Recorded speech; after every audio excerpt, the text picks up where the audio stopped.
나는 조선인민군 해군입니다. 승무원 92명 전원이 망명을 요청합니다.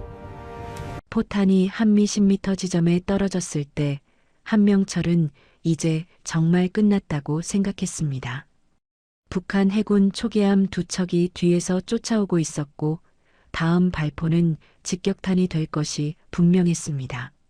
조타실 안 92명의 운명을 책임진 이 45남자는 떨리는 손으로 마스트를 올려다보았고 그곳에는 방금 올라간 흰 천이 바람에 펄럭이고 있었습니다. 백기, 항복의 깃발이 아니라 살고 싶다는 의지의 깃발이었습니다. 전방에서 한국 해군 초계함이 나타났을 때 명철은 무전기를 잡았고 그의 목소리는 갈라졌지만 또렷했습니다. 대한민국 해군에 알립니다. 우리는 조선인민군 해군입니다. 망명을 요청합니다.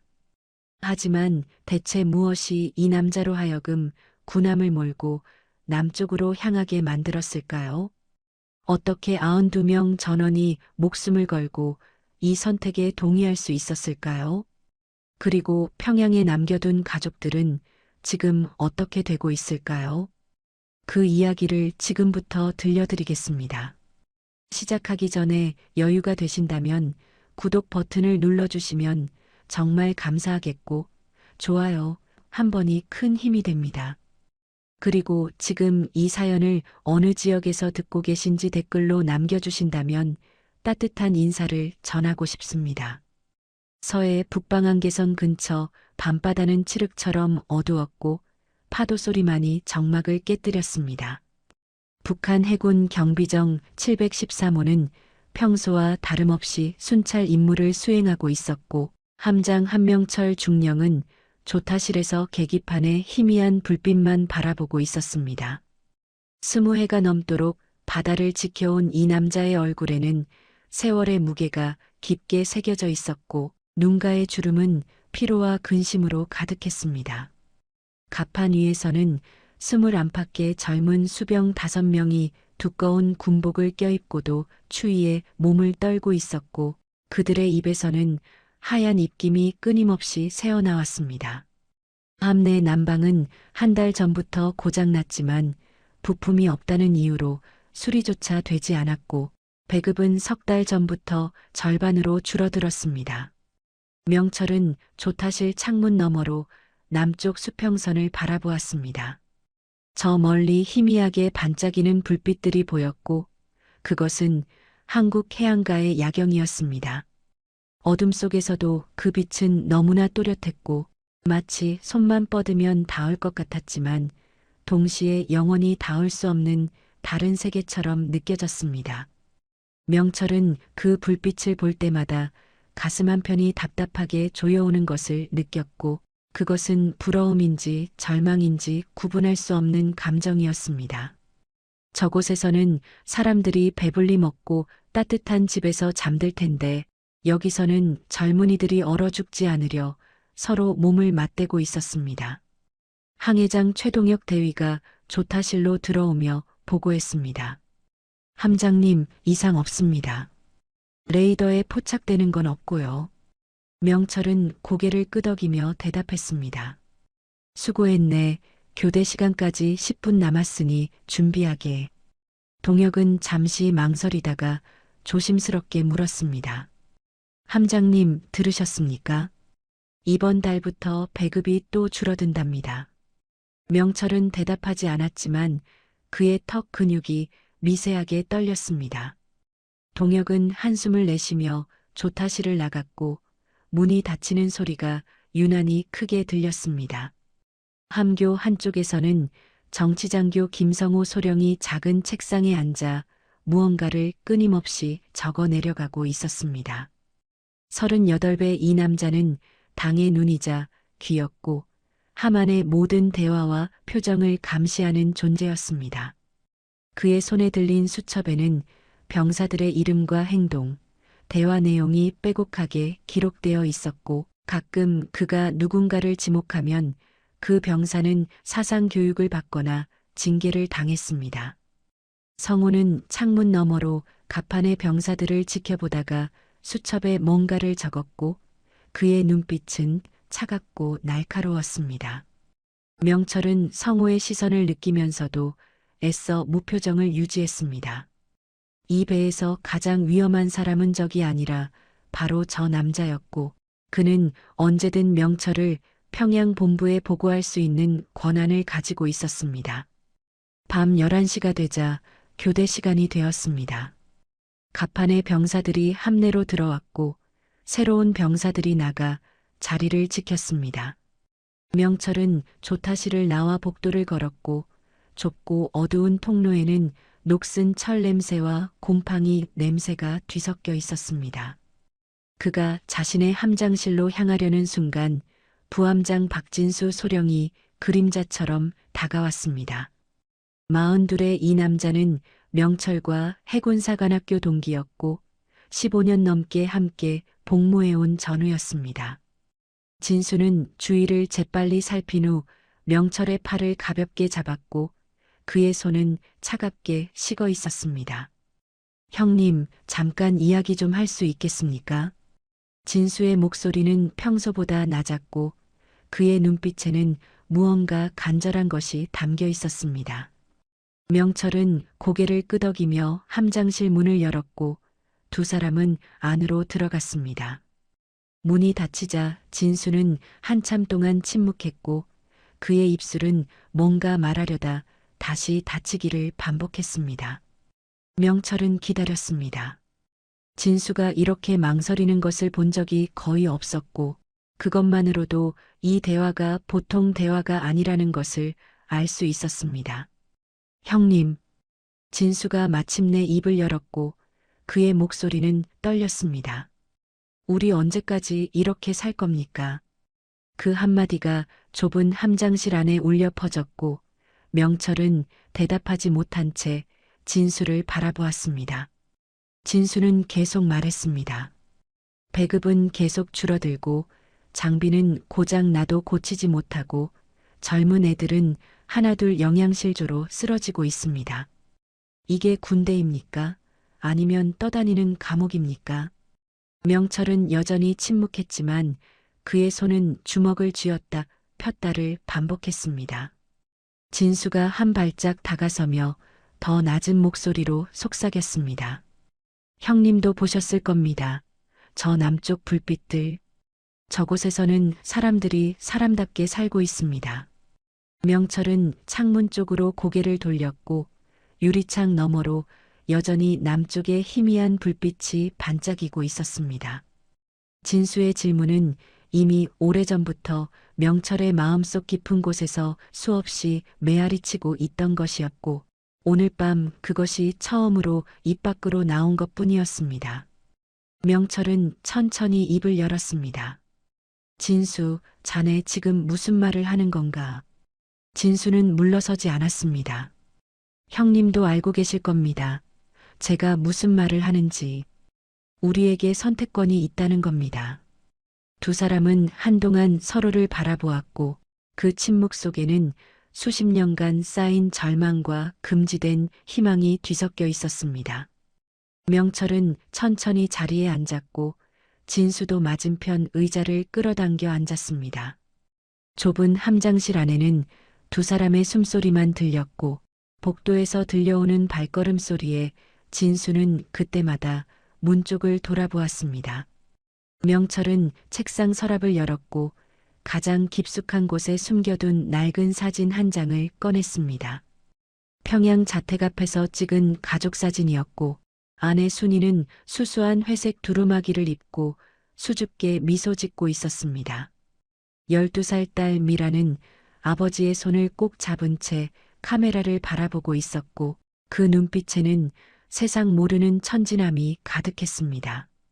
진수는 사진을 보고 입술을 깨물었습니다. 형님, 형수님과 조카는 어떻게 하실 겁니까? 명철은 사진을 쓰다듬었고 그의 손가락 끝이 미세하게 떨렸습니다. 순이는 요즘 몸이 많이 안 좋아. 배급이 줄면서 영양실조 증상이 나타났는데 병원에 가야 한다고 했지만 돈이 없어서 계속 미루고 있지. 미란이는 학교에서 돌아오면 늘 배고프다고 하고 그의 목소리는 점점 작아졌고 마지막 문장은 거의 속삭임에 가까웠습니다. 나는 월급의 대부분을 집으로 보내지만 그것만으로는 턱없이 부족해. 진수는 아무 말도 하지 못했고 그저 고개를 숙인 채 자신의 손을 바라보았습니다. 한참 후에 명철이 다시 입을 열었습니다. 자네는 어떤가? 평양에 가족이 남아있나? 진수는 고개를 저었고 그의 얼굴에는 씁쓸한 표정이 스쳤습니다. 부모님은 작년 겨울에 돌아가셨습니다. 둘 다 영양실조였고요. 아내와는 3년 전에 이혼했습니다. 그쪽 집안에서 군인 월급으로는 살 수 없다고 했고 저도 할 말이 없었습니다. 자식도 없습니다. 그러니까 저는 형님과 달리 잃을 게 없습니다. 명철은 진수를 바라보았고 그 눈빛에는 연민과 안타까움이 담겨 있었습니다. 진수가 계속 말했습니다. 형님, 저는 진지합니다. 이대로 살다가는 우리 모두 굶어 죽거나 바다에 수장될 겁니다. 남쪽으로 가면 최소한 사람답게 살 수 있지 않겠습니까? 명철은 대답하지 않고 창문 쪽으로 고개를 돌렸습니다. 유리창 너머로 여전히 남쪽의 희미한 불빛이 반짝이고 있었고 그 불빛은 마치 손짓하는 것처럼 느껴졌습니다. 진수는 의자를 앞으로 당기며 목소리를 더 낮췄습니다. 형님, 생각해 보십시오. 이 함에는 9명이 넘는 젊은이들이 있습니다. 20살도 안 된 애들이 대부분입니다. 그 애들에게도 미래가 있어야 하지 않겠습니까? 여기서 이렇게 죽어가는 게 그 애들이 마땅히 맞아야 할 운명입니까? 명철의 턱 근육이 굳었고 그는 여전히 창밖을 바라보고 있었습니다. 진수가 마지막 카드를 꺼냈습니다. 형님, 형수님과 조카 이야기를 하셨지만 솔직히 물어봅니다. 형님이 여기서 이렇게 죽으면 그분들은 어떻게 됩니까? 배급은 계속 줄어들고 형님의 월급도 끊기고 결국은 똑같이 굶어 죽을 겁니다. 그 말에 명철은 고개를 돌려 진수를 똑바로 바라보았습니다. 하지만 내가 남쪽으로 가면 그 사람들은 당장 체포될 거야. 국가보위성에 끌려가서 신문당하고 정치범수용소로 보내질 거야. 차라리 여기서 함께 굶어 죽는 게 나을 수도 있어. 진수는 고개를 저었습니다. 형님, 그건 형님 생각일 뿐입니다. 형수님과 조카에게 직접 물어보신 적 있습니까? 당신이 굶어 죽는 것과 남쪽에서 살아남는 것 중에 무엇을 원하냐고. 명철은 대답하지 못했고 그의 두 손은 주먹을 쥐었다 폈다를 반복했습니다. 진수는 숨을 깊이 들이마시고 천천히 내쉬었습니다. 형님, 저는 더 이상 기다릴 수 없습니다. 다음 달이면 배급이 또 줄어든다는 소문이 있고 레이더도 완전히 고장났습니다. 언젠가는 우리 함정이 한국 초계함과 마주칠 텐데 그때 우리는 싸울 수도 없고 도망칠 수도 없습니다. 그냥 바다에 가라앉을 뿐입니다. 명철은 진수의 얼굴을 오래 바라보았습니다. 그 눈빛에는 진지함과 절박함이 동시에 담겨 있었고 이것이 단순한 불만이나 푸념이 아니라는 것을 알 수 있었습니다. 진수는 이미 오래전부터 이 생각을 품어왔고 오늘 밤 마침내 그것을 입 밖으로 꺼낸 것이었습니다. 명철은 천천히 입을 열었습니다. 자네 혼자 가고 싶은 건가 아니면? 진수는 명철의 말을 자르듯 대답했습니다. 형님과 함께 가고 싶습니다. 아니, 이 함 전체가 함께 가야 합니다.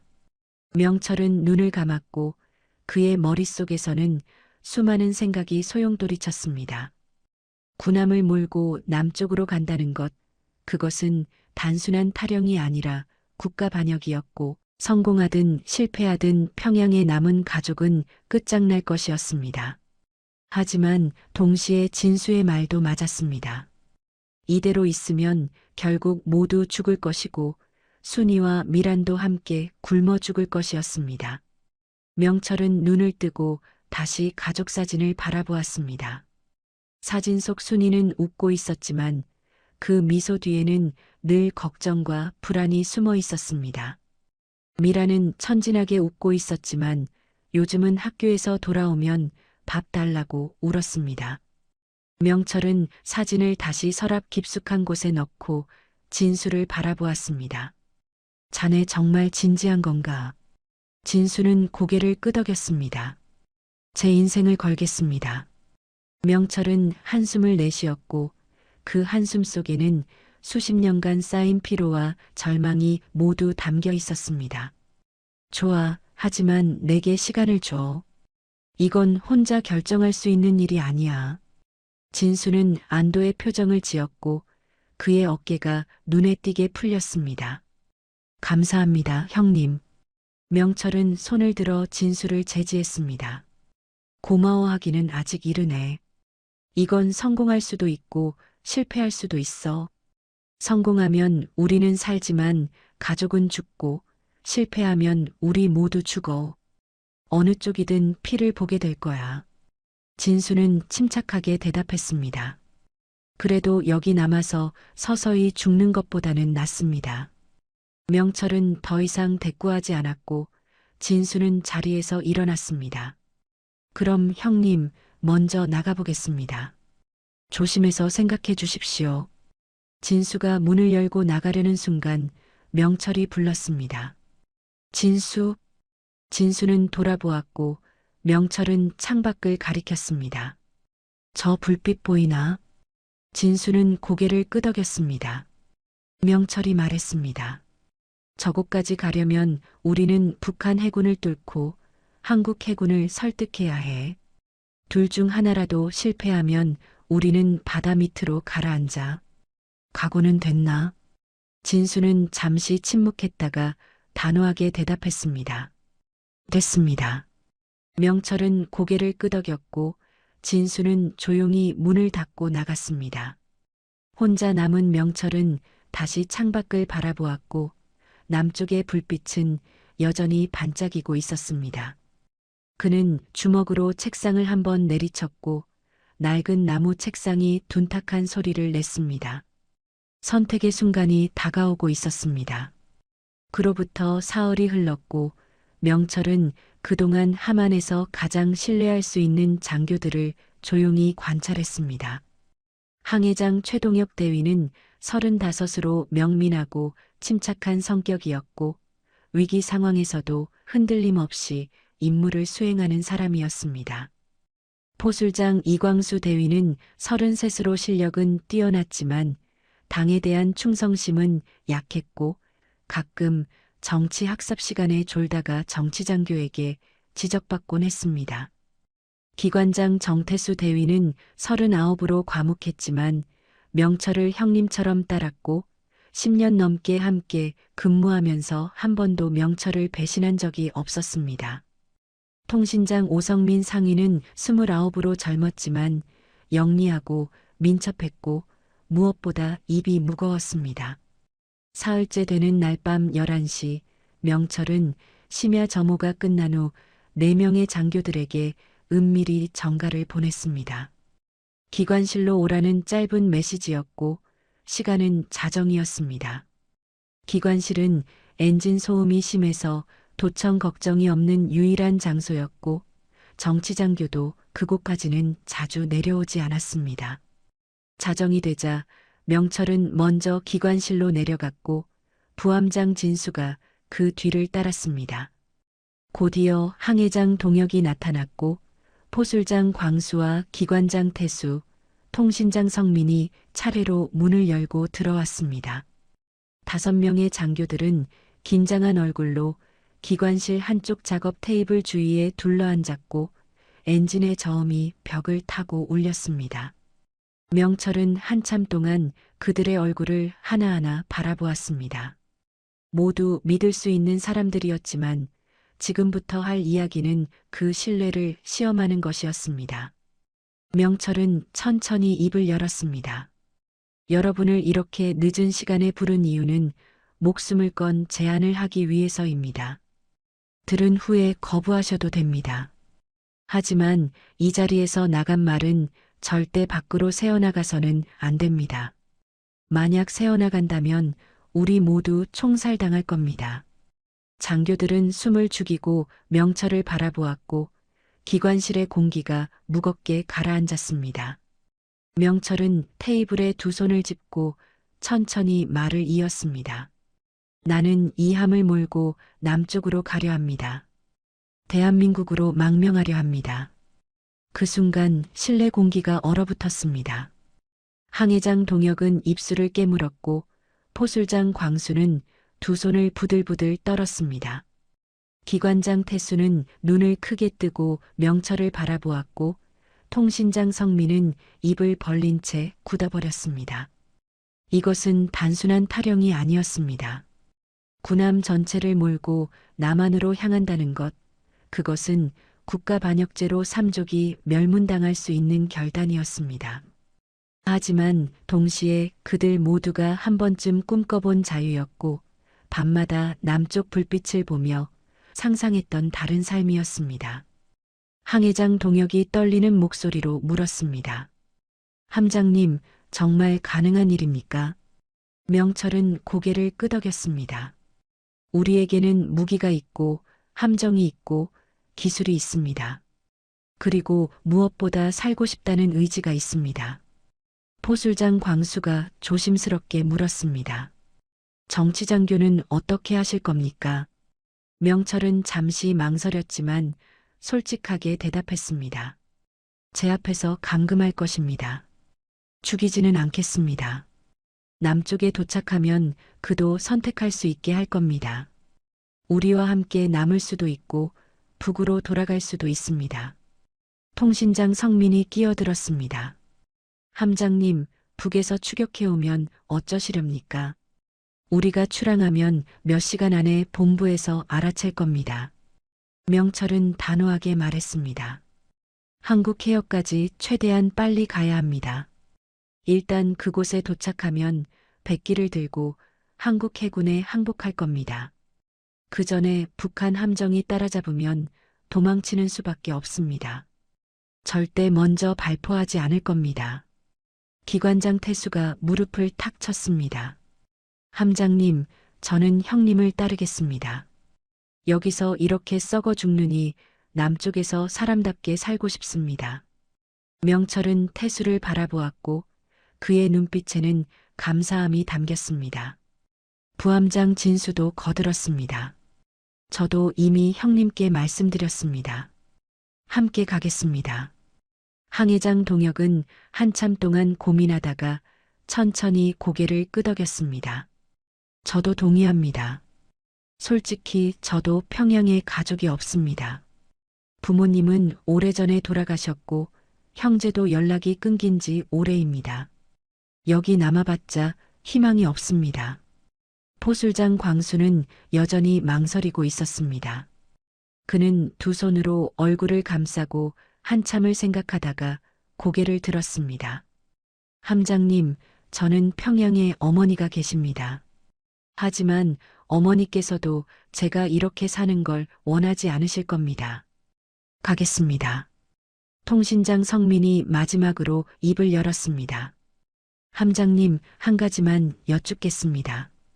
성공 확률은 얼마나 됩니까? 명철은 솔직하게 대답했습니다. 모르겠네. 50대 50일 수도 있고 30대 70일 수도 있어. 하지만 여기 남으면 확률은 100% 죽음이야. 느리게 굶어 죽거나 바다에서 사고로 죽거나 어느 날 갑자기 숙청당해 죽거나. 성민은 고개를 끄덕였습니다. 알겠습니다. 저도 가겠습니다. 명철은 5명의 장교들을 천천히 둘러보았습니다. 여러분, 이건 돌아갈 수 없는 강을 건너는 겁니다. 각오하십시오.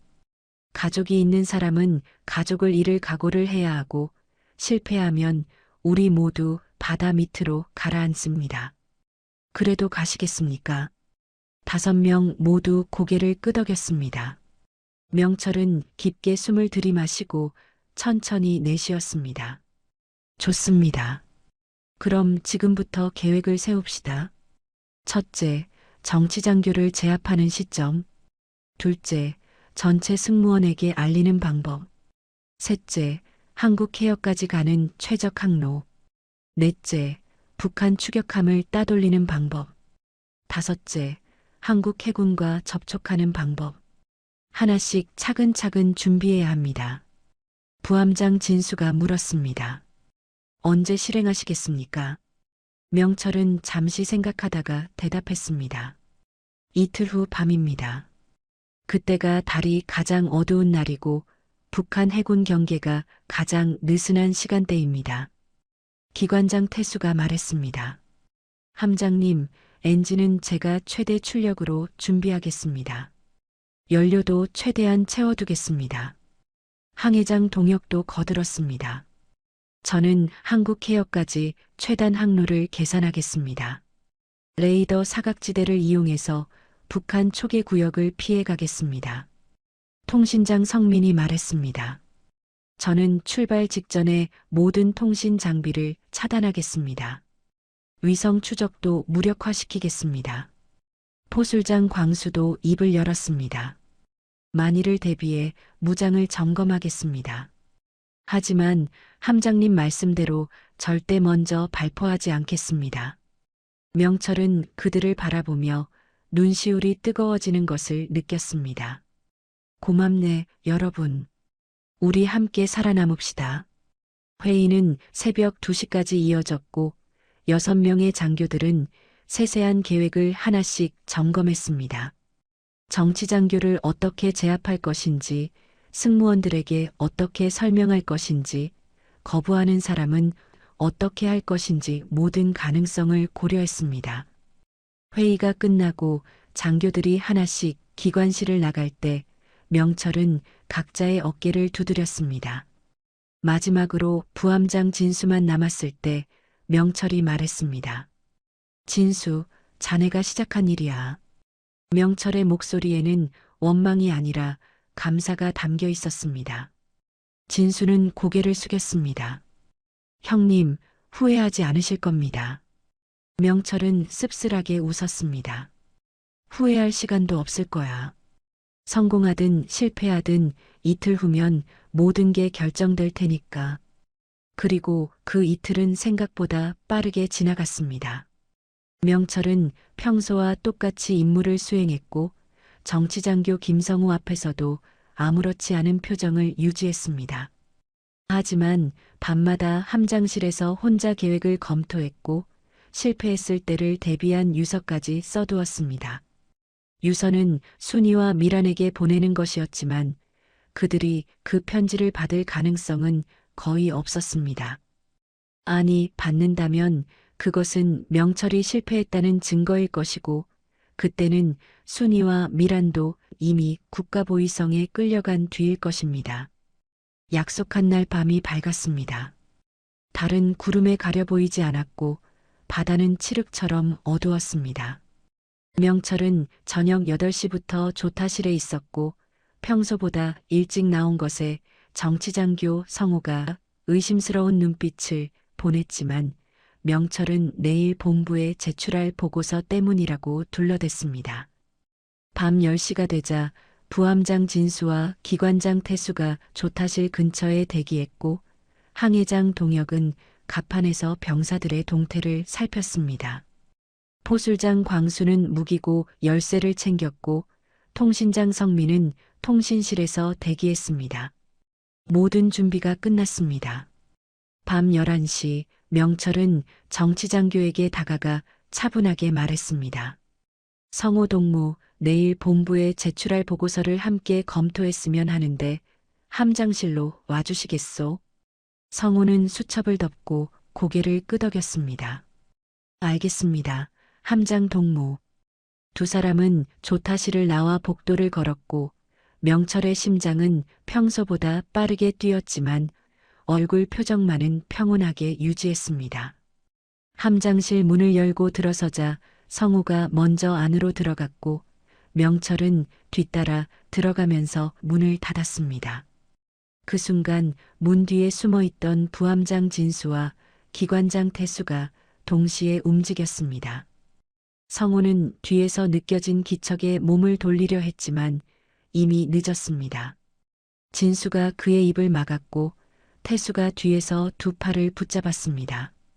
성호는 격렬하게 저항했고 그의 눈에는 배신감과 분노가 동시에 타올랐습니다. 명철은 재빨리 성호 앞으로 다가가 낮은 목소리로 말했습니다. 조용히 하시오, 성호 동무. 우리는 당신을 해치지 않을 것이오. 하지만 조용히 있어야 하오. 성호는 입에 물린 진수의 손을 물어뜯으려 했고 발버둥 치며 소리를 지르려 했지만 진수의 손이 단단히 입을 막고 있었습니다. 태수는 미리 준비해둔 밧줄로 성호의 두 손을 뒤로 묶기 시작했고 성호는 더욱 격렬하게 몸부림쳤습니다. 명철은 책상 서랍에서 천 조각을 꺼내 성호의 입에 재갈을 물렸고 진수와 태수는 그의 두 다리까지 묶었습니다. 성호는 바닥에 쓰러져 재갈 너머로 무언가를 외쳤지만 명확한 단어는 들리지 않았고 그의 눈빛만이 증오와 저주로 가득 차 있었습니다. 명철은 그의 앞에 쪼그리고 앉아 차분하게 말했습니다. 성호 동무, 우리는 이 함을 몰고 남쪽으로 갑니다. 당신도 함께 가게 될 것이오. 남쪽에 도착하면 당신은 자유롭게 선택할 수 있소. 우리와 함께 남을 수도 있고 북으로 돌아갈 수도 있소. 하지만 지금은 조용히 있어야 하오. 만약 소리를 지르면 당신뿐 아니라 우리 모두 죽게 되오. 성호는 미친 듯이 고개를 흔들었고 재갈 너머로 욕설과 저주가 흘러나왔습니다. 명철은 더 이상 설득하지 않고 일어섰습니다. 진수와 태수는 성호를 들어 올려 복도로 나갔고 명철이 앞장서서 함창고로 향했습니다. 복도는 다행히 비어 있었고 병사들은 대부분 침실이나 갑판에 있었습니다. 함창고는 함정 가장 깊숙한 곳에 있었고 무기와 탄약을 보관하는 장소였습니다. 명철은 열쇠로 창고 문을 열었고 진수와 태수는 성호를 안으로 밀어 넣었습니다. 성호는 바닥에 쓰러져 몸부림쳤지만 손발이 묶인 상태에서는 할 수 있는 게 없었습니다. 명철은 창고 안으로 들어가 성호를 바라보았습니다. 성호 동무 미안하오. 하지만 이것이 우리 모두가 살 수 있는 유일한 방법이요. 당신도 알지 않소. 이대로 가면 우리 모두 죽는다는 것을. 성호는 재갈 너머로 무언가를 외쳤지만 명철은 더 이상 듣지 않고 문을 닫았습니다. 쇠로 된 창고 문이 쾅 하고 닫히는 소리가 복도에 울렸고 명철은 열쇠로 문을 단단히 잠갔습니다. 진수가 그의 어깨를 두드렸습니다. 형님, 이제 되돌릴 수 없습니다. 명철은 고개를 끄덕였습니다. 알고 있네. 이제 전체 승무원들에게 알려야 해. 세 사람은 조타실로 돌아왔고 명철은 함내 방송 마이크를 집어들었습니다. 그의 손은 미세하게 떨렸지만 목소리만은 단호하게 유지했습니다. 전 승무원 갑판 집합. 반복한다. 전 승무원 즉시 갑판으로 집합하라. 이것은 훈련이 아니다. 즉시 집합하라. 방송이 함정 곳곳에 울려 퍼졌고 침실에서 자고 있던 병사들이 황급히 옷을 입고 뛰어나왔습니다. 갑판에서 근무 중이던 병사들은 무슨 일인지 의아해했고 기관실에 있던 병사들도 공구를 내려놓고 갑판으로 올라갔습니다. 명철은 항해장 동혁에게 조타실을 맡기고 갑판으로 나갔습니다. 밤 12시가 조금 지난 시각 70여 명의 젊은 병사들이 추위에 떨며 갑판에 모여들었습니다. 그들의 얼굴에는 의아함과 불안이 가득했고 누군가는 훈련인지 실제 상황인지 묻기도 했습니다. 명철은 갑판 중앙에 섰고 부함장 진수와 4명의 장교들이 그의 양옆에 섰습니다. 차가운 해풍이 갑판을 스쳤고 파도 소리만이 정막을 깨뜨렸습니다. 명철은 병사들의 얼굴을 천천히 둘러보았습니다. 대부분 20살 안팎의 젊은이들이었고 그들의 눈빛에는 공포와 기대가 뒤섞여 있었습니다. 명철은 깊게 숨을 들이마시고 천천히 내쉬었습니다. 그리고 평생 잊지 못할 말을 꺼냈습니다. 여러분, 나는 오늘 이 함을 몰고 대한민국으로 가려 합니다. 함께 갈 사람은 남고 가지 않을 사람은 구명보트로 북쪽 해안에 내려드리겠습니다. 시간은 1시간입니다. 잘 생각하십시오. 그 말이 끝나자 가판은 순식간에 술렁였습니다. 누군가는 믿을 수 없다는 표정으로 명철을 바라보았고 누군가는 입을 벌린 채 굳어버렸습니다. 22의 수병 김일성은 눈물을 흘리며 소리쳤습니다. 함장님, 저는 집에 어머니가 계십니다. 제가 가지 않으면 어머니는 어떻게 됩니까? 명철은 일성에게 다가가 그의 어깨를 잡았습니다. 내 선택을 존중하겠다. 가지 않겠다면 구명보트를 내려주마. 하지만 일성아, 내 어머니는 내가 이 배에서 굶어 죽기를 바라시겠느냐? 아니면 남쪽에서 살아서 언젠가 통일된 땅에서 다시 만나기를 바라시겠느냐? 일성은 대답하지 못하고 고개를 떨구었습니다. 24의 수병 박철수가 앞으로 나섰습니다. 함장님, 저는 갑니다. 저는 가족도 없고 잃을 것도 없습니다. 여기서 죽느니 남쪽에서 사람답게 살고 싶습니다. 명철은 고개를 끄덕이며 철수의 어깨를 두드렸습니다. 고맙네. 다른 병사들도 하나둘 의견을 내기 시작했고 가판은 혼란에 빠졌습니다. 명철은 그들이 충분히 생각할 시간을 주기 위해 한 발짝 물러섰습니다. 선택의 시간이 시작되었습니다. 가판이 70여 명의 젊은 병사들은 서로의 얼굴을 바라보았고 그 눈빛에는 공포와 희망이 동시에 담겨 있었습니다. 누군가는 평양에 남겨둔 부모를 떠올리며 눈물을 흘렸고 누군가는 이 지옥 같은 배를 벗어날 기회에 안도의 한숨을 내쉬었습니다.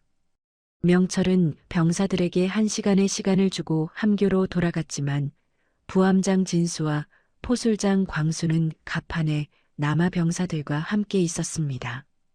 22의 수병 김일성은 가판 난간에 기대어 울고 있었습니다. 그의 옆에는 같은 고향 출신인 23의 수병 최민호가 서 있었고 민호는 일성의 어깨를 두드렸습니다. 일성아, 너 어머니 요즘 어떠시니? 일성은 눈물을 닦으며 대답했습니다. 작년에 편지가 한 통 왔는데 몸이 많이 안 좋으시대요. 배급도 끊겼고 약도 구할 수 없다고. 제가 보내는 돈으로 겨우 버티신다고 했어요. 민호는 한참 동안 아무 말도 하지 못했습니다. 그러다가 조심스럽게 물었습니다. 그럼 넌 어쩔 건데? 일성은 고개를 저었습니다. 모르겠어요. 어머니를 버리고 가는 건데 그게 되겠어요. 하지만 여기 남아봤자 저도 곧 죽을 것 같아요. 가판 반대편에서는 24의 수병 박철수가 몇몇 병사들을 모아놓고 이야기하고 있었습니다. 여러분, 솔직히 말합시다. 우리 중에 평양에 가족 있는 사람 몇 명이나 됩니까? 손들어 보세요. 10명 남짓한 병사들이 조심스럽게 손을 들었고 나머지 60여 명은 손을 들지 않았습니다. 철수가 계속 말했습니다. 보세요. 대부분은 이미 가족과 연락이 끊겼거나 가족이 없거나 부모님이 돌아가셨어요.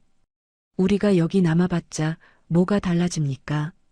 배급은 계속 줄어들고 장비는 고장 나도 못 고치고 언젠가는 바다에 수장될 겁니다. 그보다는 남쪽에 가서 사람답게 사는 게 낫지 않습니까? 29의 병장 이태근이 반박했습니다. 하지만 우리가 가면 평양에 남은 가족들은 어떻게 됩니까? 국가보위성에 끌려가서 고문당하고 정치범수용소로 보내질 겁니다. 그게 우리가 원하는 겁니까? 철수는 고개를 저었습니다. 태근 형, 솔직히 물어봅니다. 형도 알잖아요. 우리가 여기 남아도 가족들은 결국 굶어 죽어요. 배급은 계속 줄어들고 있고 우리 월급으로는 턱없이 부족해요. 차라리 우리가 남쪽에 가서 살아남으면 언젠가 통일됐을 때 다시 만날 수 있지 않겠습니까? 태근은 대답하지 못하고 침묵했습니다. 부함장 진수가 병사들 사이를 천천히 걸었습니다. 그는 젊은 병사들의 얼굴을 하나하나 바라보았고 그들의 눈빛에서 두려움과 갈망을 동시에 읽을 수 있었습니다. 진수는 갑판 중앙에 서서 목소리를 높였습니다. 여러분, 제 이야기를 들어보십시오. 저는 부모님을 작년에 잃었습니다. 둘 다 영양실조로 돌아가셨습니다. 아내와도 이혼했고 자식도 없습니다.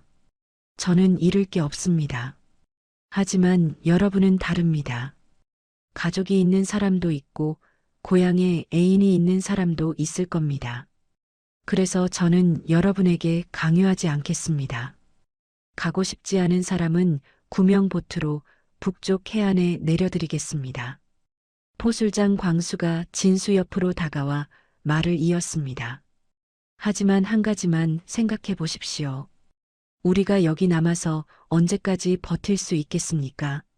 한 달, 두 달, 1년. 결국은 모두 죽습니다. 굶어 죽거나 병들어 죽거나 바다에서 사고로 죽습니다. 그게 우리의 미래입니다. 하지만 남쪽에 가면 최소한 살 가능성이 있습니다. 물론 위험합니다.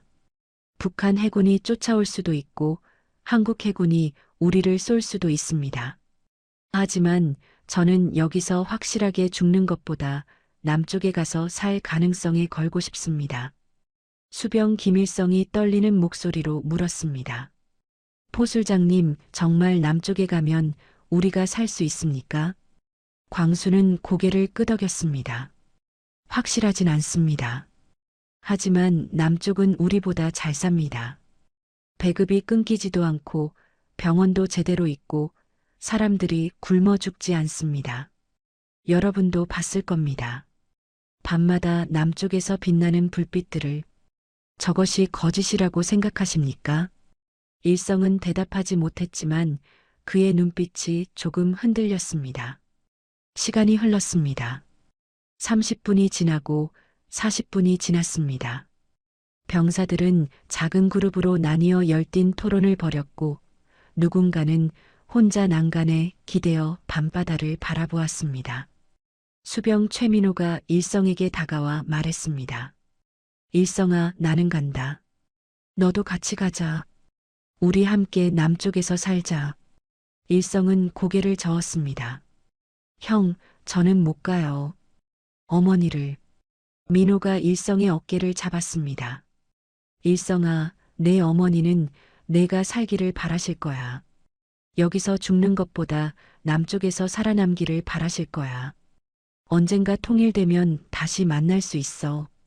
일성은 눈물을 흘렸고 한참 동안 아무 말도 하지 못했습니다. 50분이 지났을 때 포술장 광수가 다시 병사들 앞에 섰습니다. 여러분, 이제 10분 남았습니다. 결정하십시오. 하지만 한 가지만 기억하십시오. 우리는 지금 선택의 기로에 있습니다. 북에 남아 확실하게 죽을 것인가, 남쪽으로 가서 살 가능성에 걸 것인가. 저는 갑니다. 함께 가실 분들은 제 뒤로 모이십시오. 광수는 갑판 오른쪽으로 걸어갔고 천천히 병사들이 그의 뒤로 모여들기 시작했습니다. 처음에는 20명, 그 다음에는 30명, 40명, 50명. 수병 김일성은 여전히 난간에 기대어 망설이고 있었습니다. 최민호가 그의 손을 잡았습니다. 일성아, 마지막으로 묻는다. 같이 갈 거야, 안 갈 거야? 일성은 눈물을 닦고 천천히 고개를 들었습니다. 그리고 떨리는 목소리로 대답했습니다. 형, 저도 갑니다. 어머니께서 저를 용서하실지 모르겠지만 저는 살고 싶어요. 민호는 일성을 안아주었고 두 사람은 함께 광수가 있는 쪽으로 걸어갔습니다. 1시간이 지났습니다. 명철은 갑판으로 나왔고 병사들이 모두 한쪽에 모여 있는 것을 보았습니다. 아무도 반대편에 서 있지 않았습니다. 단 한 명도 떠나지 않았습니다. 92명 전원이 남기로 한 것이었습니다. 명철은 병사들 앞으로 천천히 걸어갔고 그의 눈시울이 뜨거워지는 것을 느꼈습니다. 목이 메어 한동안 말을 잇지 못했고 그는 고개를 숙인 채 깊게 숨을 들이마셨습니다. 마침내 명철은 고개를 들고 병사들을 바라보았습니다. 여러분, 그의 목소리는 떨렸지만 또렷했습니다. 고맙습니다. 우리 함께 살아남읍시다. 병사들은 대답하지 않았지만 그들의 눈빛이 모든 것을 말해주었습니다. 부함장 진수가 명철 옆으로 다가와 속삭였습니다. 형님, 이제 출발해야 합니다. 명철은 고개를 끄덕이고 병사들에게 명령했습니다. 전원 배치에 복귀하라. 우리는 지금 남쪽으로 간다.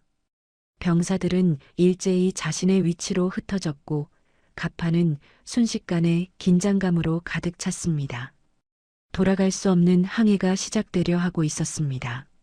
명철은 조타실로 올라갔고 통신장 오성민에게 첫 번째 명령을 내렸습니다. 성민, 모든 통신 장비의 전원을 차단해라. 위성 추적 장치도 모두 무력화시켜라. 북한 해군 사령부에서 우리 위치를 파악할 수 없게 만들어야 해. 성민은 긴장한 얼굴로 고개를 끄덕이고 통신실로 달려갔습니다.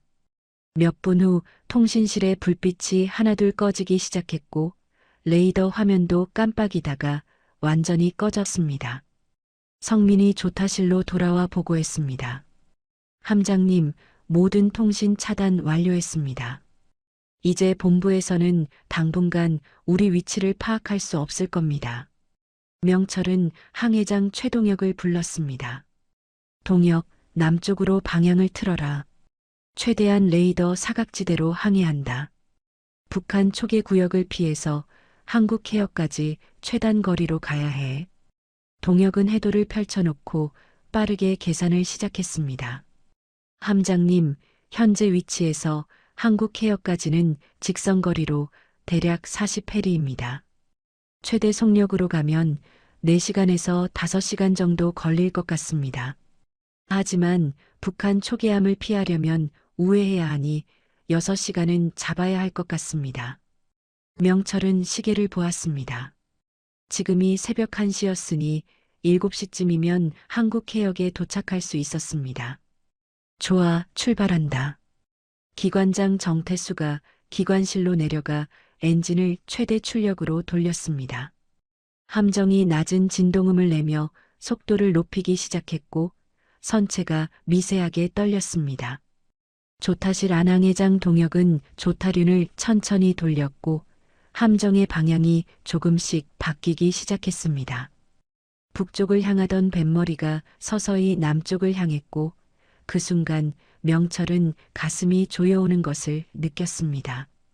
이제 정말 돌아갈 수 없었습니다. 이 방향 전환이 평양 본부에 보고되는 순간 모든 것이 끝날 것이었습니다. 부함장 진수가 쌍안경을 들고 사방을 살폈습니다. 형님, 지금까지는 주변에 다른 함정이 보이지 않습니다. 명철은 고개를 끄덕이며 갑판을 내려다보았습니다. 병사들은 각자의 위치에서 긴장한 얼굴로 경계 근무를 서고 있었고 누군가는 떨리는 손으로 난간을 붙잡고 있었습니다.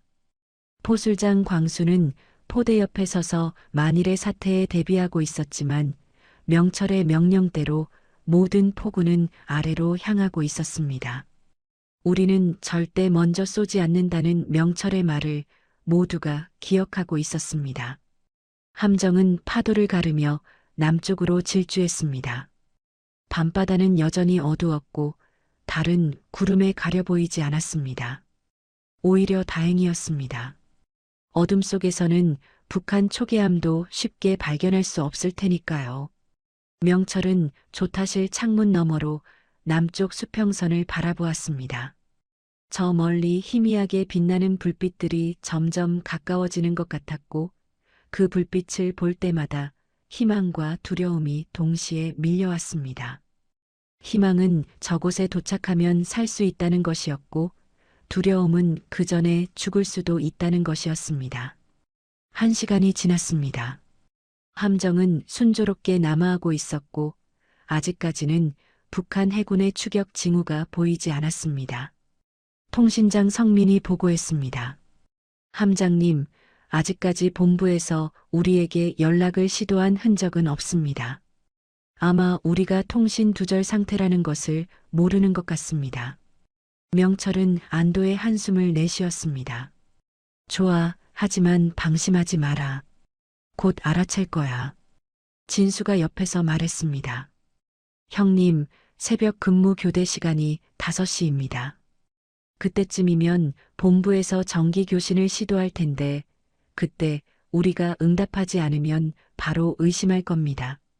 명철은 시계를 보았습니다. 지금이 새벽 2시였으니 3시간 정도 시간이 있었습니다. 동혁, 지금 속도로 가면 5시까지 한국 해역에 도착할 수 있나? 동혁은 해도를 다시 확인하고 대답했습니다. 어렵습니다, 함장님. 북한 초계 구역을 우회하는 항로로 가고 있어서 거리가 더 멉니다. 아무리 빨라도 6시는 되어야 할 것 같습니다. 명철은 이를 악물었습니다. 그럼 5시부터 6시 사이 1시간 동안은 북한 해군이 우리를 쫓아올 수 있다는 얘기군. 진수가 말했습니다. 최대한 빨리 가는 수밖에 없습니다. 2시간이 더 지났습니다. 새벽 4시가 되자 동쪽 하늘이 조금씩 밝아오기 시작했습니다. 어둠이 물러가면서 시야가 점점 넓어졌고 그것은 양날의 검이었습니다. 우리가 적을 볼 수 있다는 것은 적도 우리를 볼 수 있다는 뜻이었으니까요. 명철은 긴장감이 높아지는 것을 느꼈고 병사들도 마찬가지였습니다. 갑판에서는 모두가 쌍안경을 들고 사방을 경계했고 조타실 항공기는 무겁게 가라앉아 있었습니다. 새벽 4시 30분 통신장 성민이 갑자기 소리쳤습니다. 함장님, 북한 해군 주파수에서 교신 시도가 감지됩니다. 본부에서 우리 함정을 부르고 있습니다. 명철은 눈을 감았습니다. 시작됐군. 성민, 무시해라. 응답하지 마라. 성민은 고개를 끄덕였지만 그의 얼굴은 창백했습니다. 함장님, 본부에서 계속 호출하고 있습니다. 우리 함정 식별 번호를 부르고 있고 응답 요구가 점점 강해지고 있습니다. 명철은 대답하지 않고 남쪽 수평선을 바라보았습니다. 불빛들이 조금 더 가까워진 것 같았지만 여전히 멀었습니다. 새벽 4시 45분 항해장 동혁이 외쳤습니다. 함장님, 우리 위치가 북방한 개선을 넘었습니다. 공식적으로 북한 영해를 벗어났습니다. 병사들 사이에서 안도의 한숨이 흘러나왔지만 명철은 표정을 굳혔습니다. 아직 끝나지 않았어. 진짜 위험은 지금부터야. 진수가 쌍안경으로 후방을 주시하다가 갑자기 몸을 굳혔습니다. 형님, 후방에 뭔가 보입니다. 명철은 재빨리 쌍안경을 들었습니다. 북쪽 수평선에 2개의 검은 점이 보였고 그것들은 빠르게 움직이고 있었습니다. 통신장 성민이 다급하게 보고했습니다. 함장님, 후방에서 고속 접근하는 물체 포착됐습니다. 속도로 봐서는 초계함입니다. 2척입니다. 명철은 쌍안경을 내리지 않고 그 검은 점들을 계속 바라보았습니다. 점점 가까워지고 있었고 이제 윤곽이 조금씩 드러나기 시작했습니다. 북한 해군 초계함이 분명했습니다. 진수가 긴장한 목소리로 말했습니다. 추격함입니다. 명철은 기관장에게 소리쳤습니다. 태수, 최대 속력으로 밀어붙여라. 엔진이 견딜 수 있는 한계까지 올려라. 기관실에서 엔진 소리가 더 커졌고 함정이 격렬하게 흔들리기 시작했습니다. 병사들은 난간을 붙잡고 버텼고 누군가는 비명을 질렀습니다. 명철은 항해장에게 명령했습니다. 동역 직진이다. 더 이상 우회하지 마라. 한국 해역까지 일직선으로 돌진한다. 동역은 조타륜을 고정하고 정남 쪽을 향했습니다. 함정은 파도를 가르며 미친 듯이 달렸고 뒤에서는 북한 초계함 두 척이 집요하게 따라붙었습니다. 포술장 광수가 외쳤습니다.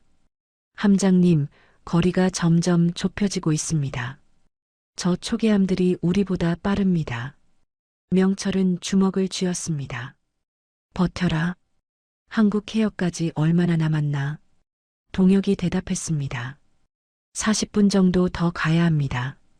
진수가 명철의 팔을 잡았습니다. 형님, 40분을 버틸 수 있을까요? 명철은 대답하지 않았지만 그의 턱 근육이 굳었습니다. 버텨야 해. 버티는 수밖에 없어. 새벽 하늘이 점점 밝아졌고 남쪽 수평선의 불빛들이 조금씩 선명해졌습니다. 하지만 뒤에서는 추격함이 점점 가까워지고 있었고 이제 육안으로도 그 모습이 또렷하게 보였습니다. 생사를 가르는 추격전이 시작되었습니다. 북한 초계함 두 척은 맹렬한 속도로 거리를 좁혀왔고 명철의 함정과의 간격은 이제 2000m도 채 남지 않았습니다. 통신장 성민이 헤드폰을 쓰고 긴장한 얼굴로 보고했습니다. 함장님, 추격함에서 무전이 들어옵니다. 명철은 고개를 저었습니다. 무시해라. 응답하지 마라. 하지만 무전은 계속 들려왔고 성민은 떨리는 목소리로 그 내용을 전달했습니다. 713호, 즉시 정선하고 귀환하라. 반복한다. 즉시 정선하고 귀환하라. 귀환하지 않으면 발포한다. 명철은 기관장에게 소리쳤습니다. 태수, 최대 속력으로 밀어붙여라. 엔진이 터져도 좋으니 한계치까지 올려라. 기관실에서 엔진 소리가 귀청을 찢을 듯 커졌고 함정 전체가 격렬하게 진동했습니다. 병사들은 난간을 붙잡고 버텼지만 누군가는 갑판에 쓰러져 나뒹굴었습니다. 부함장 진수가 쌍안경으로 후방을 주시하다가 외쳤습니다. 형님, 추격함의 포구가 움직이고 있습니다. 명철은 이를 악물었습니다. 모두 자세를 낮춰라. 곧 쏠 거다. 그때 첫 번째 경고 사격이 날아왔습니다. 포탄이 함정 후방 150m 지점 바닷물을 뚫고 들어가면서 거대한 물기둥을 일으켰고 그 충격파가 한미까지 전달되었습니다. 갑판에 있던 병사들이 비명을 질렀고 누군가는 공포에 질려 바닥에 주저앉았습니다. 포술장 광수가 조타실로 달려올라와 외쳤습니다. 함장님, 반격하겠습니까? 우리도 무기가 있습니다. 명철은 단호하게 고개를 저었습니다. 안 된다. 절대 발포하지 마라. 우리가 먼저 쏘는 순간 우리는 반역자가 아니라 적군이 된다. 한국 해군도 우리를 적으로 볼 거야. 두 번째 포탄이 날아왔습니다. 이번에는 70m 지점이었고 폭발음이 함정 안까지 울려 퍼졌습니다. 바닷물이 갑판 위로 쏟아졌고 병사들은 젖은 옷을 붙잡고 몸을 떨었습니다. 수병 김일성은 갑판 한쪽에 웅크리고 앉아 울고 있었고 옆에 있던 수병 최민호가 그의 어깨를 흔들었습니다. 일성아, 정신 차려. 아직 안 죽었어. 일성은 고개를 들었지만 그의 얼굴은 공포로 일그러져 있었습니다. 형, 우리 죽는 거 아니에요. 민호는 대답하지 못하고 그저 일성을 꼭 안아주었습니다. 명철은 항해장 동혁에게 명령했습니다. 동혁, 지그재그로 항해해라. 예측 불가능하게 움직여라. 직진하면 명중당할 거야. 동혁은 떨리는 손으로 조타륜을 좌우로 급격히 돌렸고 함정이 뱀처럼 좌우로 방향을 바꾸기 시작했습니다. 세 번째 포탄이 날아왔지만 함정이 방향을 틀면서 50m 옆으로 빗나갔습니다. 물기둥이 솟아올랐지만 직격은 피했습니다. 진수가 외쳤습니다. 형님, 통했습니다. 하지만 명철은 안도할 수 없었습니다. 추격함이 두 척이나 있었고 그들도 곧 우리의 패턴을 읽어낼 것이었습니다. 네 번째 포탄이 날아왔습니다. 이번에는 함정 오른쪽 30m 지점이었고 폭발의 충격파로 함정이 크게 기울었습니다. 병사들이 갑판에 나뒹굴었고 조타실 안개기판 몇 개가 불빛을 잃었습니다. 통신장 성민이 소리쳤습니다. 함장님, 전기 계통 일부가 손상됐습니다. 하지만 엔진은 괜찮습니다. 명철은 고개를 끄덕이며 전방을 바라보았습니다. 남쪽 수평선이 점점 가까워지고 있었지만 여전히 멀었습니다. 동혁, 한국 해역까지 얼마나 남았나? 동혁은 해도를 확인하고 대답했습니다. 20분입니다. 20분만 버티면 됩니다. 다섯 번째 포탄이 한미 20m 지점에 떨어졌습니다. 이제 정말 위험한 거리였습니다. 폭발의 파편이 함정 후미를 강타했고 갑판 일부가 찌그러졌습니다. 기관장 태수가 무전으로 외쳤습니다. 함장님, 엔진실 압력이 불안정합니다. 하지만 계속 최대 출력 유지하겠습니다. 명철은 대답했습니다. 고맙네, 태수. 조금만 더 버텨주게. 함정은 지그재그로 움직이면서도 남쪽을 향해 질주했고 뒤에서는 추격함이 집요하게 따라붙으면서 계속 포격을 가했습니다. 여섯 번째 포탄이 함정 왼쪽 15m 지점에 떨어졌습니다. 물기둥이 갑판을 덮쳤고 병사 한 명이 파도에 휩쓸려 난간 밖으로 떨어질 뻔했지만 옆에 있던 동료가 재빨리 붙잡았습니다. 포술장 광수가 다시 조타실로 올라와 명철에게 애원했습니다. 함장님, 제발 반격하게 해주십시오. 이대로 막기만 하면 우리 모두 죽습니다. 명철은 광수의 어깨를 잡았습니다. 광수, 내 말 들어.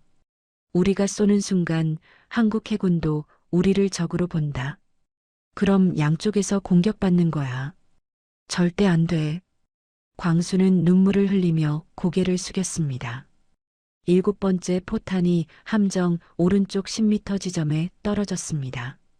폭발의 충격으로 함정 전체가 흔들렸고 조타실 유리창이 금이 갔습니다.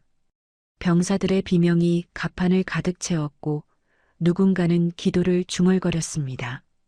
부함장 진수가 명철의 팔을 잡으며 외쳤습니다. 형님, 한국 해역까지 얼마나 남았습니까? 명철은 동혁을 바라보았고 동혁은 떨리는 목소리로 대답했습니다. 10분입니다. 10분만 버티면 됩니다.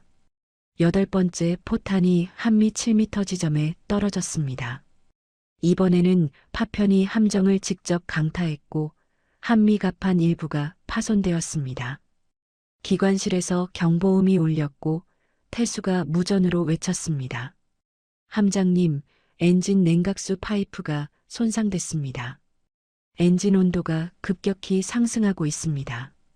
명철은 이를 악물었습니다. 견딜 수 있나? 태수는 잠시 침묵했다가 대답했습니다. 5분은 버틸 수 있을 것 같습니다. 그 이상은 장담 못합니다. 아홉 번째 포탄이 함정 왼쪽 5m 지점에 떨어졌습니다. 함정이 크게 기울었고 병사 2명이 바다로 떨어질 뻔했지만 밧줄에 매달려 간신히 버텼습니다. 통신장 성민이 외쳤습니다. 함장님, 전방에 뭔가 보입니다. 명철은 쌍안경을 들었고 남쪽 수평선에 회색 함정 한 척이 나타나는 것이 보였습니다. 한국 해군 초계함이었습니다. 진수가 안도의 한숨을 내쉬었습니다. 형님, 한국 해군입니다. 명철은 즉시 명령을 내렸습니다. 백기를 올려라. 지금 당장. 모든 무장 해제한다. 포구를 아래로 향하게 하고 갑판의 모든 병사는 손을 머리 위로 올려라. 포술장 광수가 갑판으로 뛰어내려가 미리 준비해둔 흰 천을 마스트에 개양했습니다. 하얀 천이 바람에 펄럭이며 올라갔고 병사들은 떨리는 손을 머리 위로 올렸습니다. 10번째 포탄이 함정 뒤 3m 지점에 떨어졌지만 명철은 백기만 바라보았습니다. 북한 추격함은 한국 초계함을 확인하고 속도를 늦췄습니다. 더 이상 접근하지 못했습니다. 한국 초계함에서 확성기 소리가 울려 퍼졌습니다. 미상함정, 즉시 정선하고 신원을 밝혀라. 반복한다. 즉시 정선하고 신원을 밝혀라. 명철은 떨리는 손으로 무전기를 잡았습니다. 그의 목소리는 갈라졌지만 또렷했습니다. 대한민국 해군에 알립니다. 우리는 조선인민군 해군 경비정 713호입니다. 승무원 92명 전원이 대한민국에 망명을 요청합니다. 반복합니다. 우리는 망명을 요청합니다. 잠시 정적이 흘렀습니다. 한국 초계함에서는 긴급 상황 보고가 오갔고 상급 부대와 교신이 이어졌습니다. 명철의 함정은 북한 추격함과 한국 초계함 사이에 끼인 채 멈춰섰고 백기가 바람에 펄럭였습니다. 생사의 갈림길에서 간발의 차이로 살아남은 순간이었습니다. 명철의 함정은 북한 추격함과 한국 초계함 사이 중립수역에 멈춰섰고 백기가 마스트 위에서 바람에 펄럭였습니다. 갑판이 92명의 병사들은 손을 머리 위로 올린 채 떨고 있었고 그들의 얼굴에는 안도와 공포가 뒤섞여 있었습니다.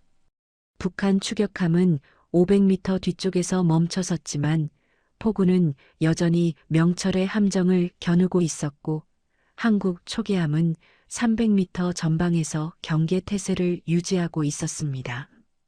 통신장 성민이 헤드폰을 쓴 채 긴장한 얼굴로 보고했습니다. 함장님, 북한 추격함에서 무전이 들어옵니다.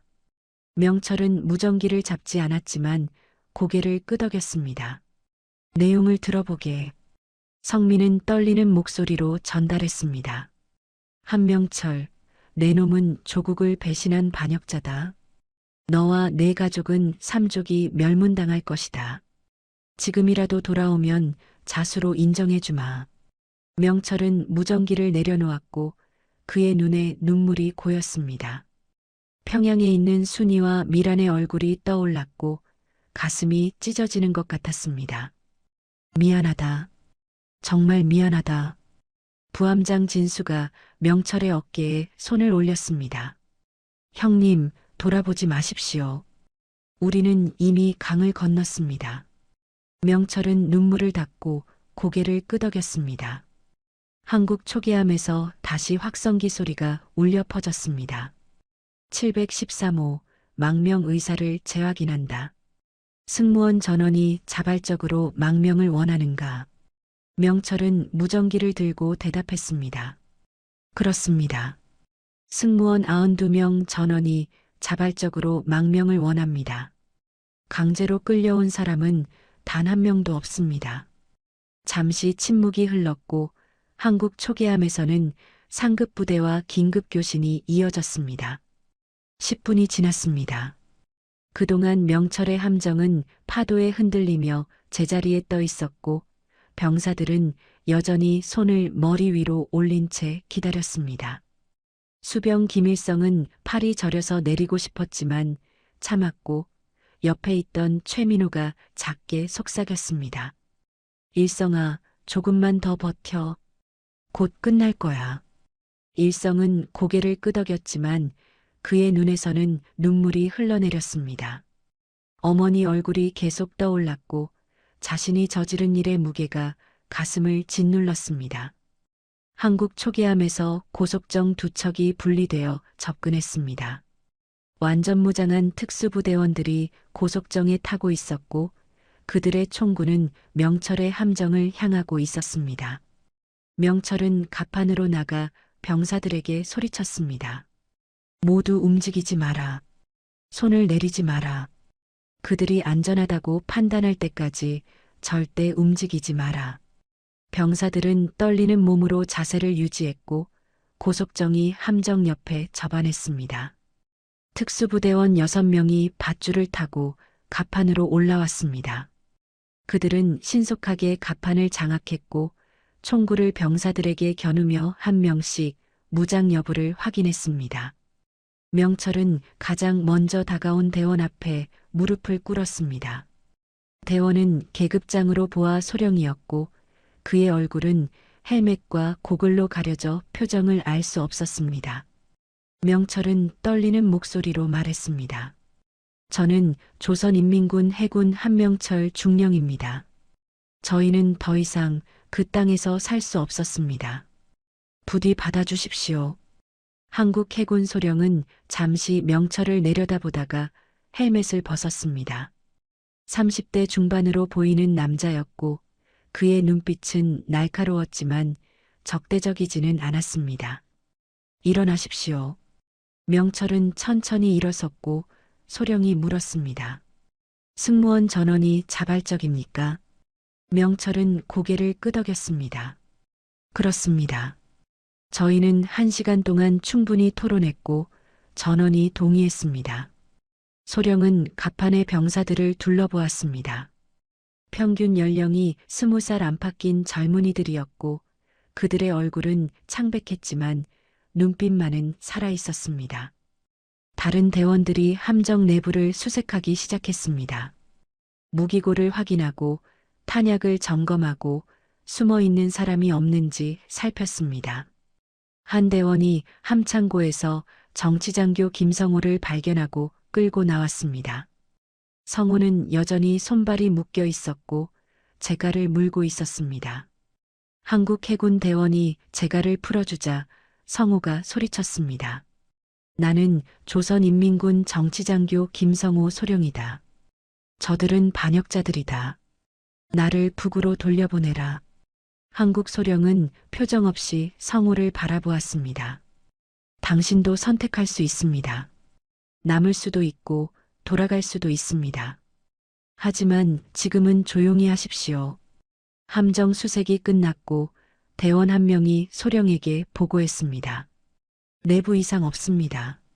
무기는 모두 안전장치 상태고 탄약도 미사용 상태입니다. 승무원 외 추가 인원 없습니다. 소령은 무전기를 들어 본부에 보고했습니다. 상황 종료. 북한 해군 경비정 713호, 승무원 92명 전원 망명 의사 확인.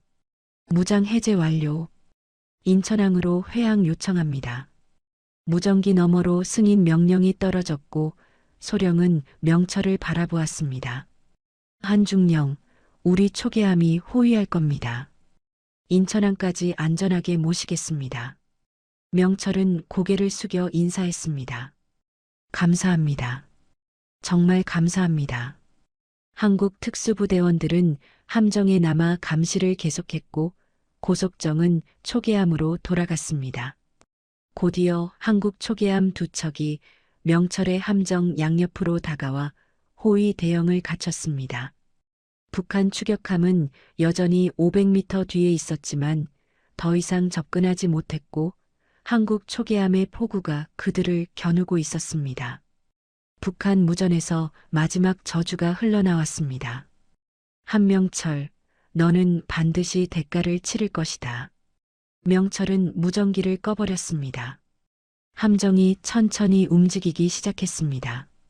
한국 초계함의 호위를 받으며 인천항을 향해 북상했고 북한 추격함은 점점 멀어져 갔습니다.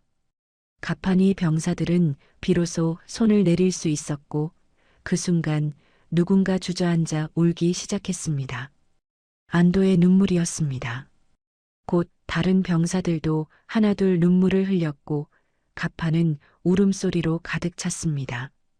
부함장 진수가 명철에게 다가와 말했습니다. 형님, 해냈습니다. 우리가 해냈습니다. 명철은 대답하지 않고 북쪽 하늘을 바라보았습니다. 저 너머 평양에는 순이와 미란이 있었습니다. 이 소식이 전해지면 그들은 어떻게 될까요? 국가보위성에 끌려가 신문당할까요? 정치범 수용소로 보내질까요? 아니면 즉결 처형당할까요? 생각만 해도 가슴이 무너져 내렸습니다. 수병 최민호가 김일성의 어깨를 두드리며 말했습니다. 일성아, 우리 살았어.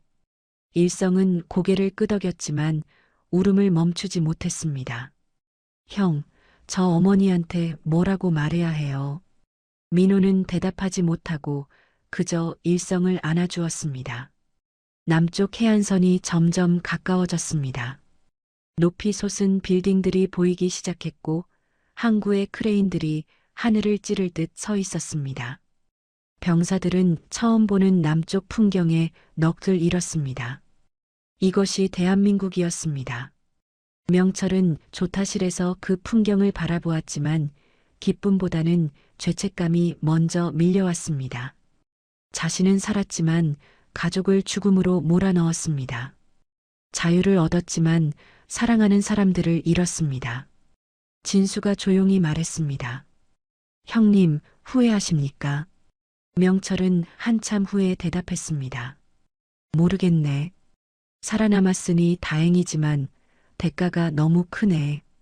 인천항이 눈앞에 다가왔고 새로운 삶이 시작되려 하고 있었습니다. 함정은 한국 초계함 2척의 호위를 받으며 천천히 항구로 들어섰고 갑판 위 92명의 북한 군인들은 처음 보는 남쪽 세계에 말을 잃었습니다. 수십 척의 상선들이 자유롭게 항구를 드나들었고 그 규모는 북한의 어떤 항구와도 비교할 수 없을 만큼 압도적이었습니다. 수병 박철수가 난간에 기대어 중얼거렸습니다. 이게 정말 같은 나라입니까? 우리와 같은 민족이 사는 곳입니까? 옆에 있던 병장 이태근이 대답했습니다. 같은 하늘 아래 이렇게 다르게 살 수 있다는 게 믿어지지 않네요. 젊은 병사들은 눈을 크게 뜨고 모든 것을 담으려 했지만 너무 많은 것이 한꺼번에 눈에 들어와 어지러웠습니다. 명철은 조타실에서 그 풍경을 바라보았지만 마음속은 텅 비어 있었습니다. 부함장 진수가 그의 옆에 서서 말했습니다. 형님, 드디어 도착했습니다. 명철은 고개를 끄덕였지만 입가에 미소는 없었습니다. 부두가 가까워졌습니다. 부두에는 수많은 사람들이 대기하고 있었고 군 관계자들과 정보기관 요원들 그리고 카메라를 든 취재진이 빼곡하게 늘어서 있었습니다. 헬리콥터가 상공을 맴돌며 함정을 촬영했고 카메라 플래시가 끊임없이 터졌습니다. 갑판의 병사들은 그 광경에 겁을 먹었고 수병 김일성은 최민호에게 속삭였습니다. 형, 저 사람들이 우릴 어떻게 볼까요? 민호는 일성의 어깨를 두드렸습니다. 걱정 마. 우리가 잘못한 건 아니야. 함정이 부두에 접안했습니다. 밧줄이 던져졌고 부두 인부들이 함정을 고정시켰습니다. 엔진이 멈췄고 사흘 동안 쉬지 않고 돌아가던 진동이 멈추자 이상하게 조용했습니다. 한국 해군 소령이 명철에게 다가와 말했습니다. 한중령, 이제 하선하셔야 합니다.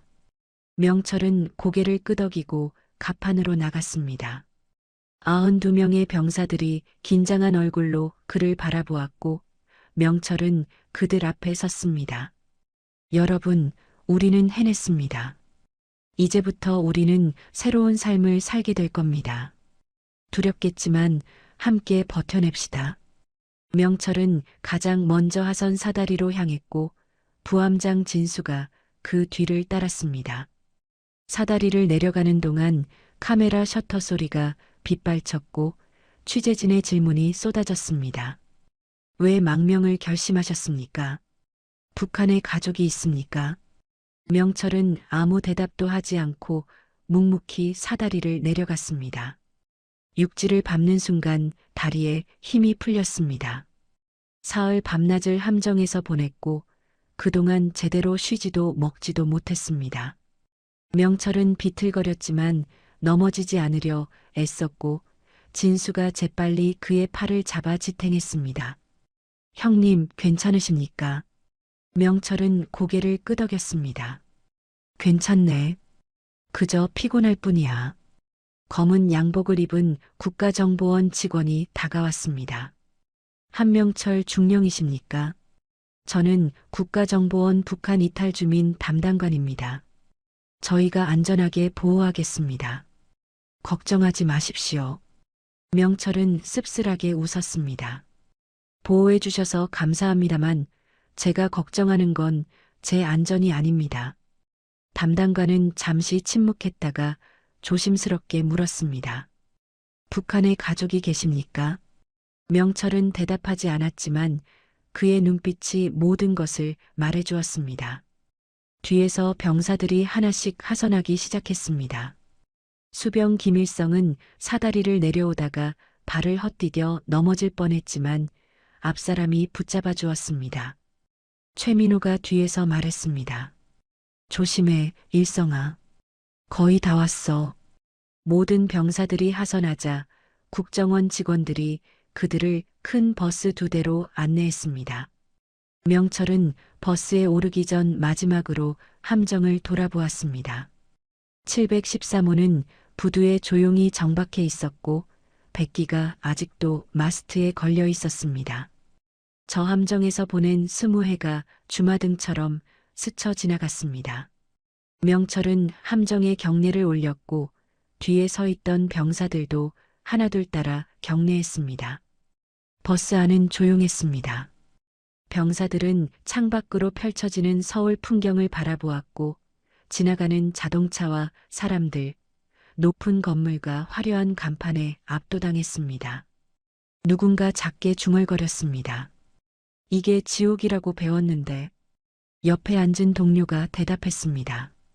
지옥치고는 너무 밝은데. 명철은 버스 맨 앞자리에 앉아 창밖을 바라보았지만 풍경은 눈에 들어오지 않았습니다.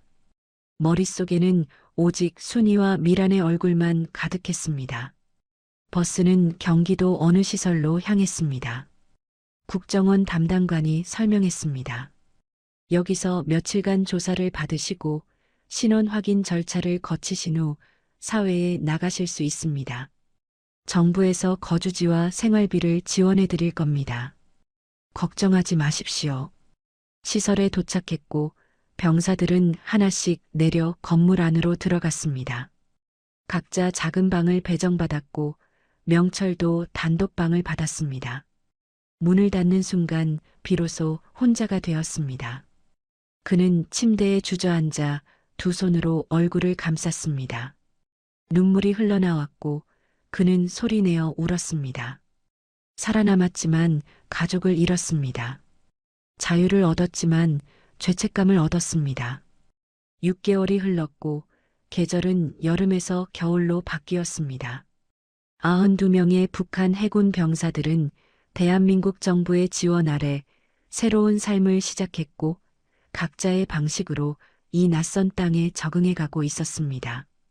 수병 김일성은 인천의 작은 공장에서 용접 기술을 배우고 있었습니다.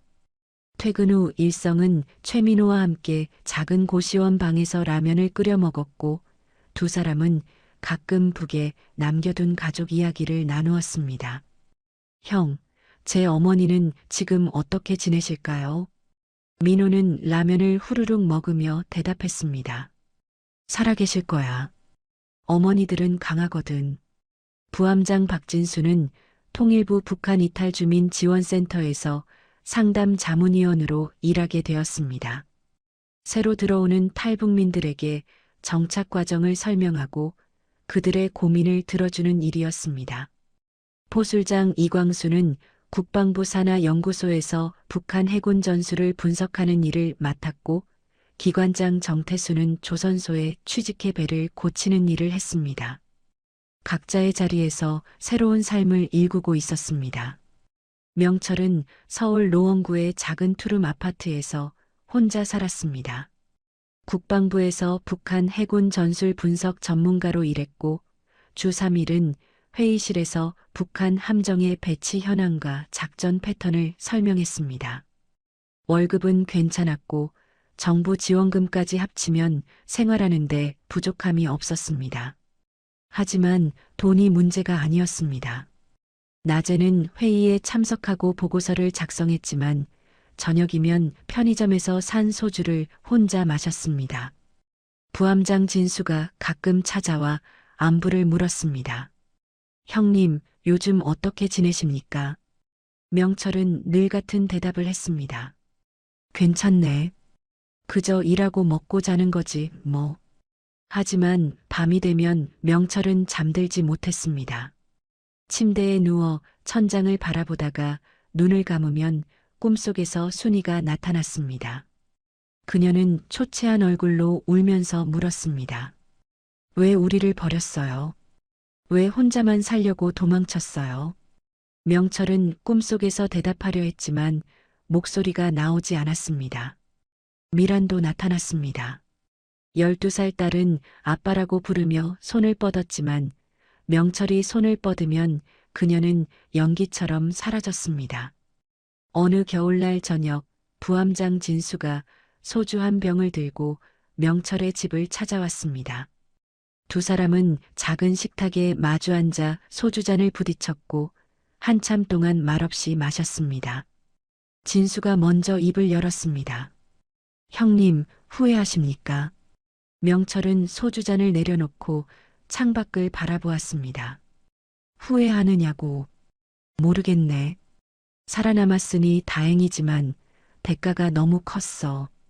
형수님과 조카를 생각하면 가슴이 찢어지는 것 같아. 진수는 고개를 끄덕였습니다. 저도 가끔 생각합니다. 우리가 정말 잘한 건가? 하지만 형님, 우리가 북에 남았으면 어땠을까요? 아마 지금쯤 굶어 죽었거나 바다에 수장됐을 겁니다. 진수가 소주를 한 잔 더 따르며 말했습니다. 형님, 저는 믿습니다. 언젠가 이 땅이 하나가 될 거라고. 그때 형님은 형수님과 조카를 다시 만나실 겁니다. 명철은 쓸쓸하게 웃었습니다. 그때까지 살아있을지 모르겠네. 진수는 단호하게 말했습니다. 살아계셔야 합니다. 그게 형님의 책임입니다. 두 사람은 밤늦게까지 이야기를 나누었고 진수가 돌아간 후 명철은 다시 혼자가 되었습니다. 그는 책상 서랍에서 낡은 가족 사진을 꺼냈습니다. 사진은 이제 너무 만져서 모서리가 해졌고 순이의 얼굴은 조금 희미해졌습니다. 명철은 사진을 쓰다듬으며 중얼거렸습니다. 순이야, 미란아, 아빠는 여기서 기다릴게. 언젠가 이 땅이 하나가 되면 그때 다시 만나자. 그것이 명철이 살아가는 유일한 희망이었습니다. 자유를 얻었지만 가족을 잃은 한 남자의 길고 긴 속죄와 기다림은 오늘도 계속되고 있었습니다. 여기까지가 오늘의 이야기입니다. 92명의 북한 해군이 목숨을 걸고 자유를 찾아 남쪽으로 온 이야기였습니다. 그들은 살아남았지만 동시에 무언가 소중한 것을 잃었습니다. 자유에는 때로 감당하기 어려운 대가가 따릅니다. 하지만 그럼에도 불구하고 그들은 선택했고 그 선택을 안고 살아가고 있습니다. 언젠가 이 땅이 하나가 되는 날 그들이 남겨둔 가족들과 다시 만날 수 있기를 바라봅니다. 오늘 이야기가 마음에 와닿으셨다면 구독 버튼을 눌러주시면 감사하겠습니다. 좋아요 한 번이 큰 힘이 되고 댓글로 여러분의 생각을 나눠주시면 더욱 좋겠습니다. 다음에도 더 좋은 이야기로 찾아뵙겠습니다. 들어주셔서 감사합니다.